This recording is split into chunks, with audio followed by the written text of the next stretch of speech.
মমতা ব্যানার্জি বা টিএমসি অভিযোগ করা ছাড়া কিছু নেই, কারণ সব ঝুলির থেকে বিড়াল বেরিয়ে গেছে।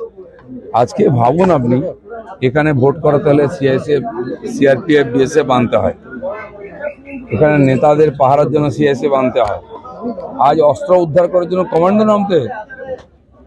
কোথায় পৌঁছেছি আমরা? পশ্চিমবাংলায় পুলিশের কোনো কাজ নেই, সমাজ বিরোধীদের এমন দাপিয়ে বেড়াচ্ছে, পুলিশ আধা মিলিটারি ঢুকতেই পারবে না, সেখানে কমান্ডো আনতে হচ্ছে। তাহলে এই নেতাদের বাড়িতে ঢুকতে গেলে কি করতে হবে? আমার মনে হয় আর্মি নামাতে হবে। এরকম অবস্থা পশ্চিমবাংলাকে সন্ত্রাসবাদীদের গড় তৈরি করেছে, যারা লুটেরা দুর্নীতিগ্রস্ত তাদের হাব বানিয়ে ফেলেছেন, সারা দেশে সন্ত্রাসবাদীদের সেন্টার বানিয়েছেন। আর কি বানাবেন? তারপরেও ক্ষমতায় থাকার ইচ্ছা পশ্চিমবাংলার মানুষ কত সহ্য করবে? আমি বলেছিলাম আগেই যে এই শাহজাহান যখন সিপিএম এর ছিল পিস্তল নিয়ে ঘুরতো, এখন AK-47 নিয়ে ঘুরছে। এখন তো বিদেশি অস্ত্রও পাওয়া যাচ্ছে।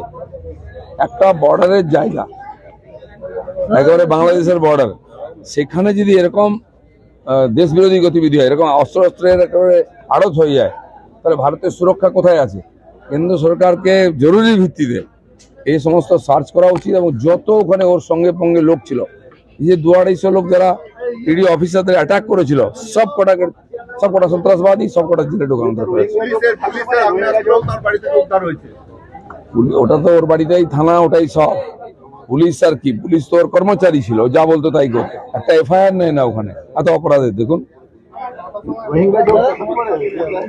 যোগ নয়, রোহিঙ্গাদেরকে শাহজাহান নিয়ে আসতো বাংলাদেশ থেকে, তারপরে ওখানে খাইয়ে পরিয়ে রেখে ক্যাম্প বানিয়েছিল।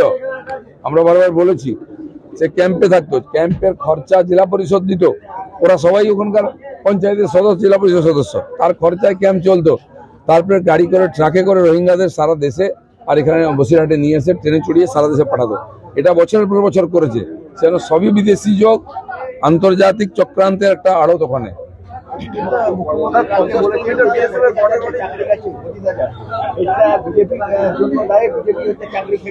পাবলিককে বোঝানো গিয়ে উনি কে চাকরি খেপো, কে পয়সা খেপো।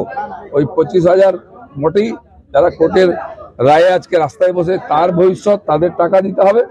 আর যারা আন্দোলন করছে 3 বছর 4 বছর ধরে, পরীক্ষা দিচ্ছে লক্ষ লক্ষ ছেলে মেয়ে, তাদের ভবিষ্যতের দায়িত্ব ওনাকেই নিতে হবে। তার পার্টির লোকেরা, যে আগে SSC চেয়ারম্যান বলেছিলেন 38,000 লোকের কাছ থেকে নাকি টাকা নেওয়া হয়েছে, 18,000 চাকরি পেয়েছে, বাকি এখনো বাকি আছে 20,000।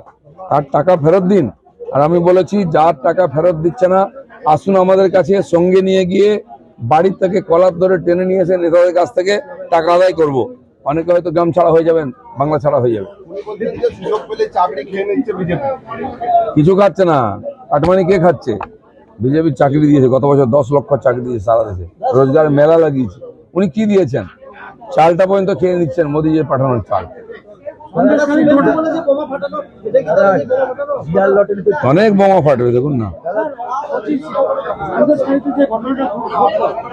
ভাই, ওদের বন্ধ করতে বলো একটু।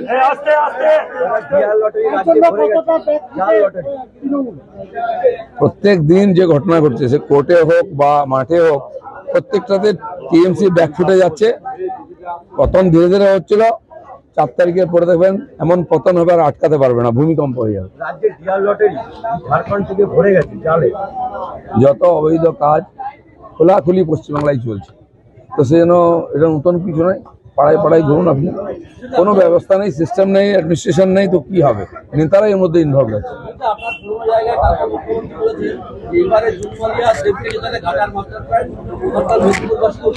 কতবার মানুষকে বোকা বানাবেন উনি? দেবকে 2বার জিতিয়েছিল, কি দিয়েছেন উনি? দেব কি দিয়েছে? খালি ওখানকার ছেলে বলে, ঘাটালের ছেলে বলে লোকে ভোট দিয়ে দেয়, আর সারা বছর জলের মধ্যে থাকে। আষাঢ় মাস থেকে বন্যায় নৌকো নিয়ে ঘুরতে হয়, 2-2বার বন্যা হয়। তো সেই লোকগুলোর জন্য কিছু করলেন না, আবার বোকা বানাতে গেছেন। মানুষ সব জবাব দেবে। চলুন,